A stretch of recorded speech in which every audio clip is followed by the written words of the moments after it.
तो आज जो है इंटरनेशनल रिलेशन का जो करंट अफेयर है मैं बताने जा रहा हूँ। ये आपका जो पॉलिटिकल साइंस का एग्ज़ाम है 6 मार्च को, उसके लिए बहुत इंपॉर्टेंट है। तो आप लोग पूरे ध्यान से देखिए और एक शॉर्ट नोट्स इसका ज़रूर बना लीजिएगा 1-2 पेज में, ठीक है।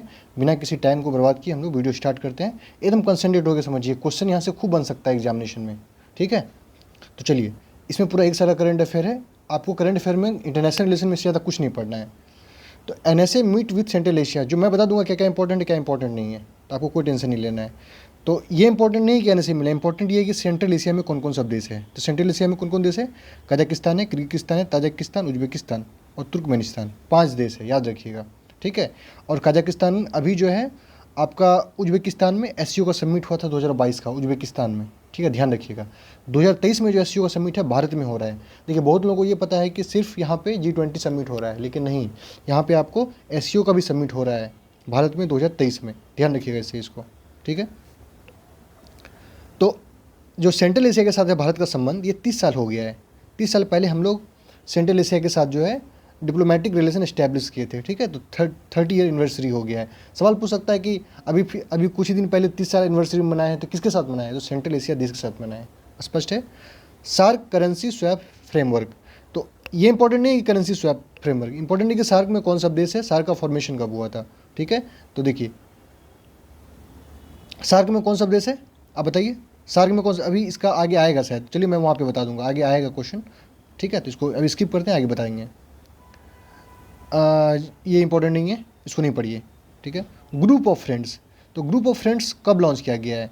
तो ये ग्रुप ऑफ फ्रेंड्स जो है इंडिया लॉन्च किया था जब India United nation security council का भी परमानेंट सदस्य था। परमानेंट सदस्य कब था इंडिया? 2020 से लेके 2022 तक, ठीक है, याद रखिएगा। 1 जनवरी 2020 से लेके आपका 1 जनवरी 2022 तक इंडिया जो है परमानेंट मेंबर था यूनाइटेड नेशन सिक्योरिटी काउंसिल का। सिक्योरिटी काउंसिल में 5 परमानेंट मेंबर होता है और 10 जो है अस्थायी मेंबर होता है, जो परमानेंट नहीं होता है। तो इंडिया 10 में था, अब इंडिया वहाँ नहीं रहा है, परमानेंट मेंबर का सदस्य नहीं रहा है। तो इंडिया की जगह कौन आया है, तो मैं वो भी आपको बताऊँगा, आगे है इस वीडियो में, ठीक है। तो इसमें ग्रुप ऑफ फ्रेंड्स जो है, जो भी पीस कीपिंग, आपको पता है कि यूनाइटेड नेशन का जो पीस कीपिंग फोर्स है उसमें इंडिया का बहुत बड़ा रोल है। तो उसी में जो है बहुत क्राइम होता है, जो पीस कीपर जो हमारे आर्मी होते हैं उस पर बहुत क्राइम होता है। तो उसी को रोकने के लिए जो है ग्रुप ऑफ फ्रेंड्स बनाया गया है। इसमें इंडिया, बांग्लादेश, इजिप्ट, फ्रांस, ये इंपॉर्टेंट नहीं है कौन कौन देश है, ये ध्यान रखिए। ग्रुप ऑफ फ्रेंड्स किससे रिलेटेड है? पीस कीपिंग फोर्स से रिलेटेड है, ठीक है। बस हो गया, इतना ही काफ़ी है, नॉट इम्पॉर्टेंट ये सब चीज़, ये भी इंपॉर्टेंट नहीं है, ठीक है। देखिए रिपोर्ट सारा इंपॉर्टेंट नहीं है, जो रिपोर्ट मैं आपको बताऊंगा बस वही रिपोर्ट पढ़ के जाना है, फालतू रिपोर्ट नहीं पढ़िए। रिपोर्ट 100-200 रिपोर्ट है, उतना पढ़िएगा टाइम बर्बाद होगा। ह्यूमन डेवलपमेंट रिपोर्ट बहुत इंपॉर्टेंट है, जो मैं बता दूं उसको पढ़ लीजिए। इसको कौन रिलीज़ करता है? तो यूएनडीपी। आपको सवाल में दे सकता है यूएनईपी रिलीज़ करता है, ठीक है, ध्यान रखिएगा, कन्फ्यूज नहीं होना है। यूएनडीपी रिलीज़ करता है। तो इंडिया का क्या रैंक है? इंडिया का 132 रैंक है। ये एक साल पहले 2022 में 2021 का रिपोर्ट निकालता है। तो इंडिया का रैंक 132 था इसमें, और आपका इंडिया का पॉइंट कितना था? 0.633, इतना इंडिया का पॉइंट था। और इसमें पहले रैंक पे कौन था? स्विट्जरलैंड था, इतना ध्यान रखिएगा, स्पष्ट है, बस हो गया। जो जो रिपोर्ट मैं बताऊंगा याद करने के लिए बस उसी को याद करना है। ग्लोबल जेंडर गैप रिपोर्ट, ये आपको याद करना है। इसको कौन रिलीज़ करता है? World economic forum. आपको पता होना चाहिए कि वर्ल्ड इकोनॉमिक फोरम जो है ये आपका बहुत इंपॉर्टेंट ऑर्गेनाइजेशन है। ये जो भी रिपोर्ट लागू करे उसको आपको याद करना है, जो भी नहीं, जो मैं आपको बता दूंगा, ठीक है। इसमें देखिए टॉप पे कौन है? आइसलैंड है। आइसलैंड में जेंडर गैप सबसे कम है और इंडिया का रैंक जो है 135 है। इसमें इंडिया का रैंक 135 है और इसमें इंडिया का रैंक कितना है बताइए? 132 है, याद रखिएगा। जेंडर गैप में 135 और डेवलपमेंट रिपोर्ट में 132, ठीक है। अब वर्ल्ड इकोनॉमिक फोरम के बारे में समझते हैं। ये जो है 1971 में इसका फॉर्मेशन हुआ था। कैसे याद करिएगा? 1971 में हम लोग बांग्लादेश को बनाए थे, इसलिए 1971 में वर्ल्ड इकोनॉमिक फोरम भी बना था। कुछ एक्रोनिम करके याद कर लीजिए, बस आपको याद रहना चाहिए। इसका मुख्यालय कहाँ है? जेनेवा, स्विट्जरलैंड में है। दावोस सम्मेलन हर साल होता है, तो वर्ल्ड इकोनॉमिक फोरम करवाता है दावोस सम्मेलन, याद करिएगा। पूछ सकता है दावोस समिट कहाँ कौन करवाता है? तो दावोस समिट जो है आपका वर्ल्ड इकोनॉमिक फोरम करवाता है। ये जो है गवर्नमेंटल ऑर्गेनाइजेशन नहीं है, ये जो है नॉन फॉर प्रॉफिट ऑर्गेनाइजेशन है। मतलब कि ये इंटर गवर्नमेंटल ऑर्गेनाइजेशन नहीं है। ऐसा नहीं कि सभी देश का सरकार मिलकर चलाता है, नहीं, ये एक नॉन प्रॉफिट ऑर्गेनाइजेशन है। स्पष्ट हो गया? आगे बढ़ते हैं। ये इंपॉर्टेंट नहीं है आपका। Global piece not important. Sipri भी इंपॉर्टेंट नहीं है, पूछता है लेकिन मुझे नहीं, मैं ज़्यादा इन सबको महत्व नहीं देता हूँ।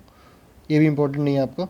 ये सब चीज़ मत पढ़िए, इतना पढ़ने के बाद क्वेश्चन भी नहीं पूछता है तो बहुत अफसोस होता है। ये इंपॉर्टेंट है। Travel and tourism development index 2021 world economic forum, आपको बता दिए वर्ल्ड इकोनॉमिक फोरम रिलीज़ किया, मतलब इंपॉर्टेंट है, ठीक है।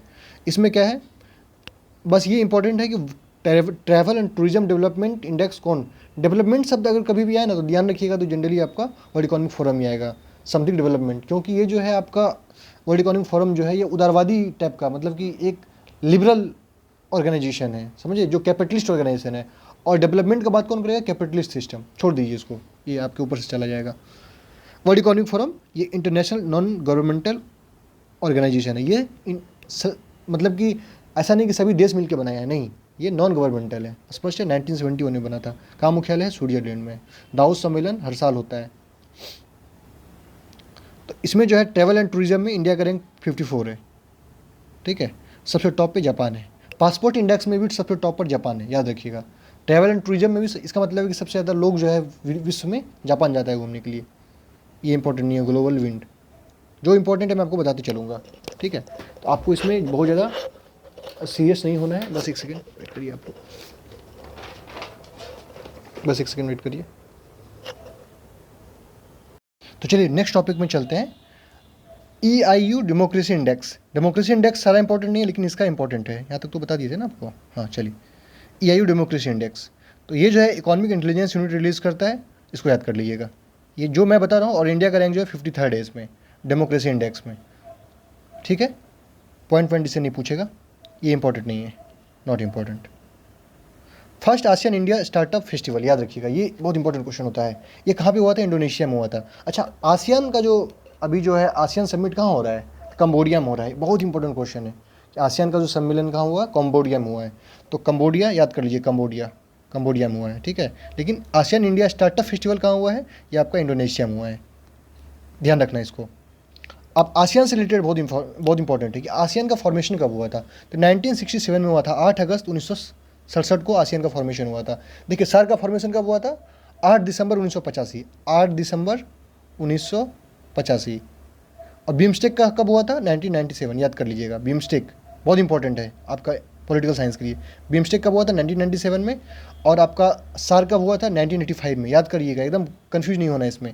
और आपका आसियान कब हुआ था, 1967 में, बैंकॉक थाईलैंड में, बेलग्रेड डिक्लेरेशन के थ्रू इसका स्थापना हुआ था। इसमें इनिशियली 5 ही कंट्री था, देखिए बैंकॉक डिक्लेरेशन, इसमें 5 ही कंट्री था। इंडोनेशिया था, मलेशिया था, फिलीपींस था, सिंगापुर था, थाईलैंड था। इंडोनेशिया के जो फादर थे, मतलब कि father of the nation, Sukarno का बहुत बड़ा रोल था इसको बनाने में, ठीक है। जैसे भारत के लिए जवाहरलाल नेहरू थे, ऐसे इंडोनेशिया के लिए सुकार्नो थे, बहुत उनका योगदान था इंडोनेशिया को आगे बढ़ाने में, ठीक है, समझ गए। ग्लोबल लाइबिलिटी इंडेक्स, इसको कौन करता है, इकोनॉमिक इंटेलिजेंस यूनिट करता है, ठीक है। बस ध्यान रखिएगा, ज़्यादा इसमें डीप नहीं जाना है, ये सब फालतू का दिया हुआ है। हाँ, पासपोर्ट इंडेक्स आपको बता चुके हैं। पासपोर्ट इंडेक्स में टॉप पे आपका जापान है, और इंडिया का रैंक जो 87 है। टॉप पे जापान है और इंडिया का रैंक 87 है पासपोर्ट इंडेक्स में, ठीक है। क्वेश्चन बनता है, तो जो मैं आपको बताते जाऊंगा उसको आप बस कंसीडर कर लीजिए, तो आपका करंट इंटरनेशनल का पूरा करंट अफेयर हो जाएगा, कहीं कुछ छूटेगा नहीं, ठीक है। अब चलिए, G20 समिट बहुत इंपॉर्टेंट है, मतलब कि क्वेश्चन इससे एक्सपेक्ट आप कर सकते हैं। 2022 में कहाँ हुआ था, इंडोनेशिया में हुआ था। क्या था इसका थीम, क्या था, रिकवर टुगेदर रिकवर स्ट्रॉन्गर, ठीक है, ये इसका थीम था। इस बार कहाँ हो रहा है, भारत में हो रहा है। क्या थीम है, वसुधैव कुटुंबकम, वन फैमिली वन अर्थ, इस तरह का कुछ है, याद कर लीजिएगा। वसुधैव कुटुंबकम हिंदी में बोलते हैं। ये जो है आपका India has assumed charge and, ये जो इंडिया में हो रहा है ये 18th समिट है। जो इंडोनेशिया में हुआ था वो आपका 17th समिट था। अगला कहाँ होगा, अगला आपका दक्षिण अफ्रीका में होगा, शायद दक्षिण अफ्रीका या ब्राज़ील में होगा, एक बार कन्फर्म हो लीजिएगा, अगला G20 समिट, ठीक है। तो इस बार इंडिया में हो रहा है, तो कहाँ पे होगा, आपका दिल्ली में होगा। G20 में इसका हेड ऑफ द स्टेट का मीटिंग होगा। अभी कल ही जो है आपका फॉरेन मिनिस्टर का मीटिंग हुआ है, दिल्ली में हुआ है, ठीक है। इसको ध्यान रखिएगा, यहाँ पे भूलना नहीं है, यहाँ से क्वेश्चन बनेगा आपका। तो G20 स्टार्ट कब हुआ था, तो G20 आपका स्टार्ट 1999 से हुआ था। बीमस्टेक कब बना था बताइए, बीमस्टेक कब बना था, बीमस्टेक बना था आपका 1997 में। सार्क कब बना था, 1985 में, ठीक है। WEF वर्ल्ड इकोनॉमिक फोरम कब बना था, 1971 में, बता चुके हैं आपको ये सब। और आपका आसियान कब बना था, 1967 में, बैंकॉक डिक्लेरेशन के थ्रू, ठीक है। G20 कब बना है, 1999 में। बार बार इसको याद करिए, चार्ट अपने दीवार पे चिपका दीजिए तो याद हो जाएगा। ये 1999 में G20 क्यों बना था, क्योंकि 1990 के आसपास एशिया में फाइनेंशियल क्राइसिस हुआ था, तो उस कारण से 1999 में सोचा कि हम लोग को मिल बैठ के बाद में कोई फाइनेंशियल क्राइसिस नहीं हो, हम लोग को मीटिंग करना चाहिए, ठीक है। तो हो गया। इधर क्या इंपॉर्टेंट है मैं देखता हूँ इधर। हाँ, ये बहुत इंपॉर्टेंट है, बिम्स्टेक समिट। बिम्स्टेक समिट आपका जो है अभी 5th बिम्स्टेक समिट जो है आपका श्रीलंका में हुआ है 2022 में, श्रीलंका में हुआ है। इसका थीम क्या था? इसका थीम था आपका towards a resilient region, prosperous economy, healthy people. ये कोई याद अगर पूछेगा थीम तो 1-2 लाइन याद रख लीजिएगा जिससे कि आप ऑप्शन को एलिमिनेट कर सकें। ठीक है, तो बिम्स्टेक कब बना था? 1997 में। ठीक है, तो मेरा जन्म जिस साल हुआ था उसी वर्ष आपका बिम्स्टेक बना था, 1997 मेरा डेट ऑफ बर्थ है, तो हम ऐसे इसको याद करते हैं। ठीक है, तो आप भी ऐसे याद कर लीजिए। और इसमें कौन कौन कंट्री है? बांग्लादेश है, भूटान है, इंडिया है, नेपाल है, श्रीलंका है, म्यांमार और थाईलैंड है। म्यांमार और थाईलैंड जो है आपका, म्यांमार और थाईलैंड आपका सार्क में नहीं है, बस आपको ध्यान रखना है। म्यांमार और थाईलैंड आपका बिम्स्टेक में है। आपका यहाँ पे कौन है सार्क में? कौन है सार्क में? इसमें आप जोड़ दीजिए अफगानिस्तान को। ठीक है, अफगानिस्तान को जोड़ दीजिए और आप मालदीव को जोड़ दीजिए, मालदीव को जोड़ दीजिए। इतना प्लस अफगानिस्तान मालदीव, ये सार्क हो गया। और इतना प्लस म्यांमार और थाईलैंड, तो ये आपका बिम्स्टेक हो गया। बिम्स्टेक कब बना है? 1997 में। सार्क कब बना है? 1985 में। बहुत इंपॉर्टेंट है। और एक चीज़, सार्क का हेडक्वार्टर कहाँ है? तो सार्क का हेडक्वार्टर आपका नेपाल में है। बिम्स्टेक का हेडक्वार्टर कहाँ है? तो बिम्स्टेक का हेडक्वार्टर आपका बांग्लादेश में है। बहुत इंपॉर्टेंट है, बहुत बहुत ज़्यादा। ठीक है। 7th Asia Pacific regional meeting कहाँ हुआ है? एशिया पैसिफिक का रीजनल मीटिंग सिंगापुर में हुआ है। बस इतना इंपॉर्टेंट है, याद कर लीजिएगा। अच्छा, ILO इंटरनेशनल लेबर ऑर्गेनाइजेशन, यहाँ से आपका नेट में खूब सवाल पूछता है। ये कब बना था? ये 1919 में बना था, जिनेवा में बना था। इसका हेडक्वार्टर जिनेवा में है। 1919 में बना था ILO, बहुत पुराना ऑर्गेनाइजेशन है, ये आपके दिमाग में रहना चाहिए। 19th ASEAN India summit. ठीक है, ये कहाँ हुआ है? कंबोडिया में। आसियान समिट कहाँ हो रहा है? कंबोडिया में। तो जहाँ पे आसियान समिट होता है वहीं पे आसियान इंडिया, ठीक है, ASEAN + 6 समिट सब वहीं होता है। तो कंबोडिया में हुआ ASEAN India summit. ASEAN India summit, ASEAN के साथ जो फ्री ट्रेड एग्रीमेंट है इंडिया कब लॉन्च किया था? 2010 में। 2010 से आसियान के साथ भारत का फ्री ट्रेड एग्रीमेंट है। ठीक है, तो आपको ये भूलना नहीं है। Alright. India Africa defence dialogue, India Africa defence dialogue जो इस बार गुजरात में हुआ है। ठीक है, ये गुजरात में हुआ है। इससे पहले आपका यूपी में हुआ था, लखनऊ में। India Africa defence dialogue Gujarat में हुआ है 2022 में। इंपॉर्टेंट क्वेश्चन है। Global partnership on artificial intelligence, इसको बोलते हैं GPAI, ये इंपॉर्टेंट क्वेश्चन है। ठीक है, तो ये जो है आपका, इसका प्रेसिडेंट भारत इस बार बना है। भारत इसका मेंबर भी है, global partnership on artificial intelligence. इससे पहले, भारत से पहले फ्रांस था प्रेसिडेंट इसका, अभी भारत बना है। ठीक है, इसका जो 3rd edition of the GPAI summit will be held on, जो इसका जो है जापान में समिट हुआ था 2022 में। ठीक है, इस बार शायद इंडिया में होगा इसका summit. India Pacific regional dialogue, India Pacific regional dialogue जो है ये इंडियन नेवी एनुअली हर साल करवाता है। इंडिया पैसिफिक रीजनल डायलॉग जो है IPRD, ये इंडियन नेवी हर साल करवाता है। कहाँ पे? दिल्ली में, न्यू दिल्ली में कराता है। ये 2018 से लगातार होता रहा है। तो इंपॉर्टेंट सवाल है। ठीक है, Indian Indo Pacific regional dialogue, ये एक सिक्योरिटी डायलॉग है जो कि आपका इंडियन नेवी करवाता है। IPEF Indo Pacific economic framework, ये क्वाड समिट जो 2022 में जापान में हुआ था वहीं पे लॉन्च किया था। IPEF Indo Pacific economic framework. IPEF Joe Biden जो है इसको लॉन्च किया था प्राइम मिनिस्टर मोदी, और जो जापान के प्रधानमंत्री हैं और ऑस्ट्रेलिया के जो प्रधानमंत्री हैं उसके साथ मिलके। ठीक है, देखिए एक आ गया है wild life institute of India. Wild life institute of India का जो हेडक्वार्टर है देहरादून में है। तो बहुत लोगों को लगता होगा दिल्ली में है, किसी को लगता होगा मुंबई में है, तो ये इंपॉर्टेंट सवाल है। Wild life institute of India का हेडक्वार्टर कहाँ है? देहरादून में है। ये 1986 में बना था। इसमें दे दिया है तो मैं इसको बता दिया हूँ। ये इंपॉर्टेंट है, ये पूछा जाता है सब सवाल, क्योंकि लोग कन्फ्यूज हो जाते हैं इस तरह के सवाल में। तो ये आपका दिया है बांग्लादेश के साथ, दिया है सर, हाँ बांग्लादेश के साथ। तो बांग्लादेश के साथ क्या सब प्रोजेक्ट बन रहा है ये आपको दिमाग में रहना चाहिए। मैत्री पावर प्लांट किसके साथ बन रहा है? आपको ऑप्शन में देगा नेपाल, बांग्लादेश, भूटान।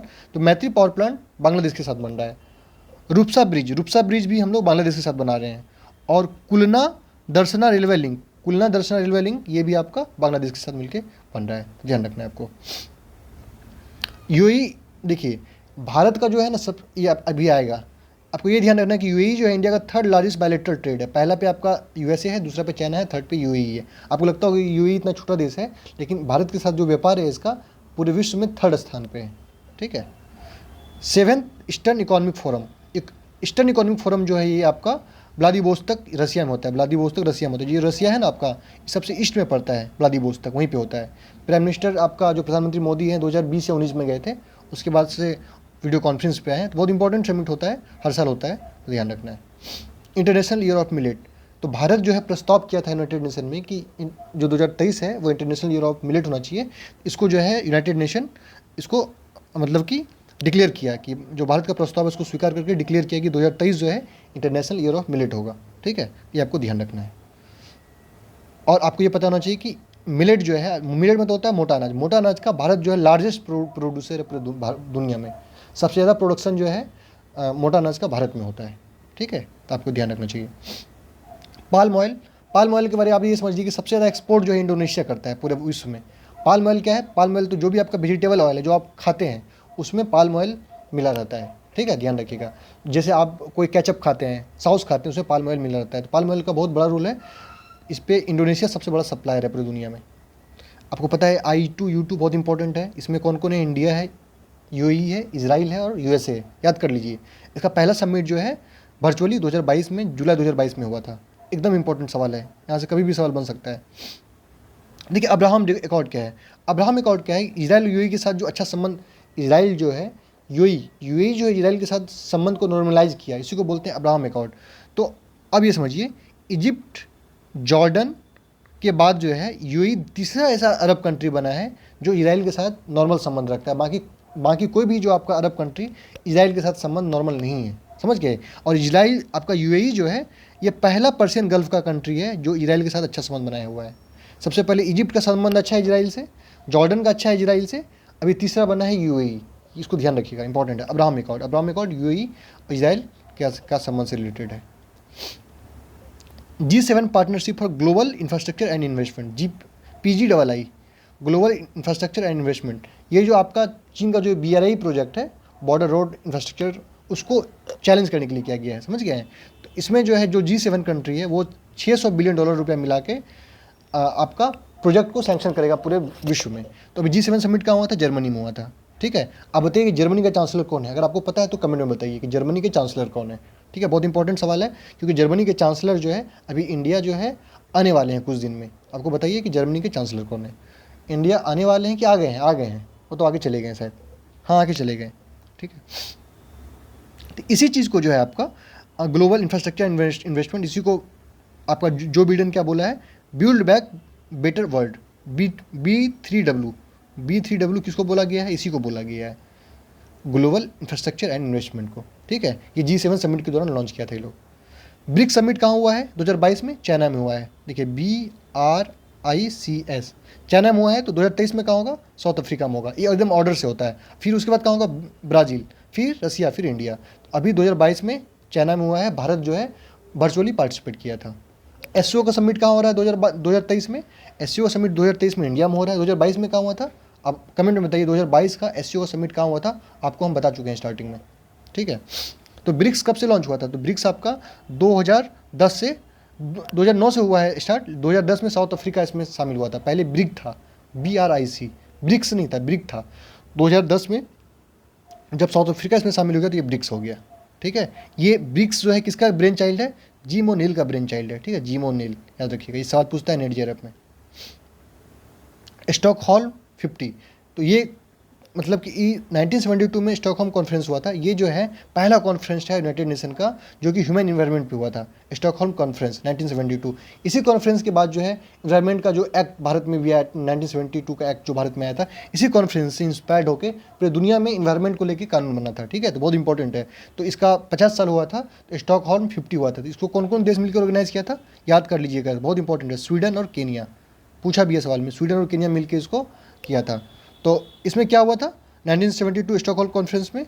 ये 5 से लेकर 16 जून 1972 तक हुआ था स्टॉकहोल्म कॉन्फ्रेंस। इसी कारण जो है 5 जून को हम लोग वर्ल्ड इन्वायरमेंट डे मनाते हैं। ठीक है, और यूनाइटेड नेशन इन्वायरमेंट प्रोग्राम इसी कॉन्फ्रेंस से लॉन्च हुआ था, UNEP, याद रखिएगा। ठीक है, UNDP नहीं, UNEP।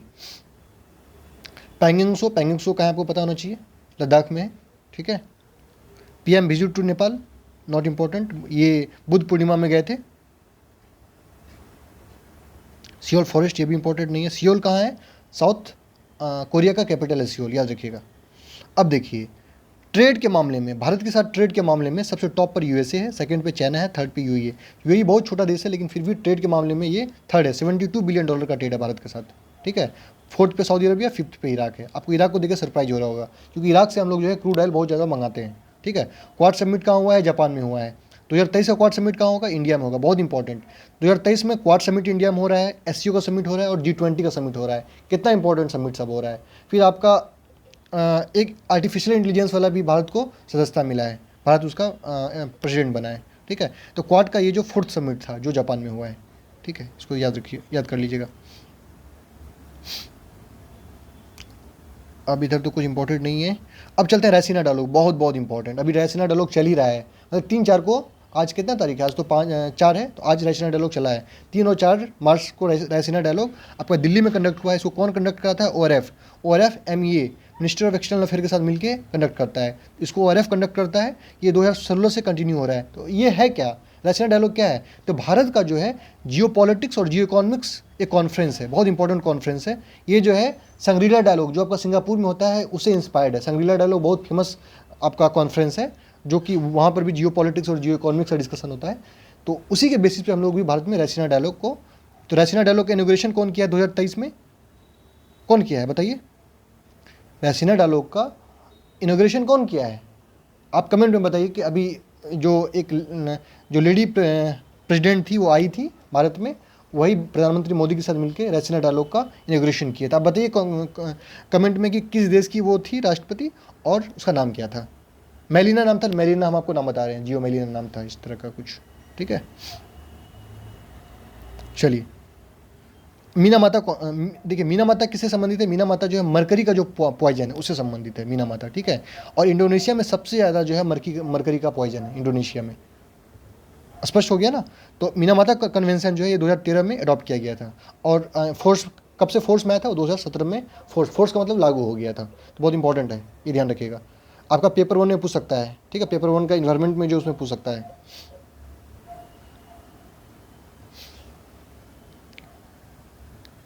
और इधर क्या है आपका BRI तो कौन लॉन्च किया है? चाइना। कब किया था? 2013 में लॉन्च किया था, ठीक है। इसमें दो चीज़ है, एक सिल्क रोड है, एक मेरीटाइम सिल्क रोड है। सिल्क रोड है मतलब कि जो आपका स्थल से होके जाता है, जो लैंड होके जाएगा, और मेरीटाइम सिल्क है जो कि ओशियन से होके जाएगा, ठीक है। इंडिया UAE आपका CEPA मतलब कि कॉम्प्रिहेंसिव इकोनॉमिक पार्टनरशिप एग्रीमेंट, मतलब फ्री ट्रेड एग्रीमेंट साइन किया है। तो कब साइन किया? 18 फरवरी को साइन किया है, और 1 मई 2022 से ये लागू हो गया, ठीक है। डेट पूछ सकता है आपको, कब लागू हुआ, कब साइन किया गया। हम लोग ऑस्ट्रेलिया के साथ भी किए हैं साइन फ्री ट्रेड एग्रीमेंट, और आपका UAE के साथ किए हैं। तो आप कमेंट में बताइए कि ऑस्ट्रेलिया के साथ हम लोग फ्री ट्रेड एग्रीमेंट कब साइन किए हैं, ठीक है। बहुत इंपॉर्टेंट है, सवाल पूछ सकता है। इंडिया सेंट्रल एशिया समिट क्यों समिट हुआ है? होता है, और 30 साल इस बार रिलेशन का हुआ है सेंट्रल एशिया के साथ, ठीक है ना। अब न्यूज इन शॉर्ट्स में क्या क्या इंपॉर्टेंट है? USA ratified Kigali agreement. तो किगाली एग्रीमेंट को USA रेटिफाइड नहीं किया था। तो किगाली एग्रीमेंट क्या है? जो आपका मॉनिट्रल प्रोटोकॉल था। मॉनिट्रल प्रोटोकॉल में क्या था? जो हाइड्रोफ्लोरोकार्बन है, हाइड्रोफ्लोरोकार्बन आपका रेफ्रिजरेटर है, जो आपका फ्रिज यूज करते हैं, पुराना फ्रिज, उससे निकलता था। और ये जो है बहुत बड़ा ग्रीन हाउस गैस है, ठीक है। तो इसको रोकने के लिए हम लोग जो है मॉनिट्रल प्रोटोकॉल साइन किए थे। मॉनिट्रो प्रोटोकॉल में अमेंडमेंट करने के लिए किगाली अमेंडमेंट जो है, इसी पे हम लोग संशोधन किए थे। तो वो इसको जो है USA अभी तक साइन नहीं किया था। तो इस बार जो है USA 2022 में इसको साइन किया है, इसको एक्सेप्ट किया है, ठीक है। ध्यान रखिएगा इस चीज़ को। मॉनिट्रो प्रोटोकॉल HFC हाइड्रोफ्लोरोकार्बन से संबंधित है। स्पष्ट हो गया? आगे चलते हैं। सिंगापुर संग्रीला डायलॉग, अभी आपको हम बताए थे कि जो आपका दिल्ली में रैसीना डायलॉग हुआ है वो इसी से इंस्पायर्ड है, संग्रीला डायलॉग से। बहुत फेमस डायलॉग है, ठीक है। यहाँ पे बहुत बड़े बड़े प्रेसिडेंट लोग आते हैं। वाराणसी जो है ये SCO का जो है कल्चरल और टूरिज्म कैपिटल बना है। SCO संघाई कॉर्पोरेशन ऑर्गेनाइजेशन, जिसका समिट 2023 में इंडिया में हो रहा है, 2022 में आपका उज्बेकिस्तान में हुआ था। तो उसका जो है कल्चरल कैपिटल वाराणसी को माना गया है। इसका हेडक्वार्टर कहाँ है? चीन में है। चीन में के किस शहर में है? तो प्लीज़ कमेंट में बताइए, ठीक है। India elected as chair of AAEA, ये क्या है? Association of Asian election authorities, ठीक है। तो इसका हेड जो है भारत बना है, यूनानिमसली भारत को चुना गया है, याद कर लीजिएगा, बहुत इंपॉर्टेंट सवाल है, ठीक है। AAEA का चेयरमैन कौन है? इंडिया को चूज किया गया है। जो इंडिया के इलेक्शन कमिश्नर हैं वही इसके चेयरपर्सन हो जाएंगे, ठीक है। वन ओशियन समिट, ये आपका फ्रांस किया था, फ्रांस इसको लॉन्च किया था यूनाइटेड नेशन और वर्ल्ड बैंक के मदद से। तो भारत जो है इसमें जब इसका इनॉग्रेशन हो रहा था तो भारत के जो प्राइम मिनिस्टर थे वो भी अपना स्पीच दिए थे। तो वन ओशियन समिट कौन लॉन्च किया था? फ्रांस लॉन्च किया था। नॉर्ड स्ट्रीम 2 बहुत न्यूज़ में रहा है इस बार। ये जर्मनी से और फ्रांस का जो गैस पाइपलाइन है, जर्मनी और आपका रसिया, इसके बीच जो गैस पाइपलाइन है उसी वही है नॉर्थ स्ट्रीम 2 पाइपलाइन इसको बोलते हैं, ठीक है, याद कर लीजिएगा, ये आपको पूछ सकता है एग्जाम में। तो ये देखिए ये रिपोर्ट है आपको, तो ये रिपोर्ट जो जो हम आपको बताएं वो यही याद करना है। Human development index UNDP launch करता है, इंडिया का रैंक 132 है, याद कर लीजिए। ग्लोबल इनोवेशन इंडेक्स ये WPO world intellectual property organisation launch करता है, इंडिया का रैंक 40 है, बहुत important. Global gender gap world economic forum और इंडिया का रैंक 135 है। पासपोर्ट इंडेक्स में इंडिया का रैंक 87 है, फर्स्ट पे जापान है, ठीक है। और कोई है आपका इसमें, और कोई आपका नहीं है। तो इंटरनेशनल करंट अफेयर में दोस्तों इतना ही इंपॉर्टेंट है इस बार के नेट एग्जाम के लिए। Thank you.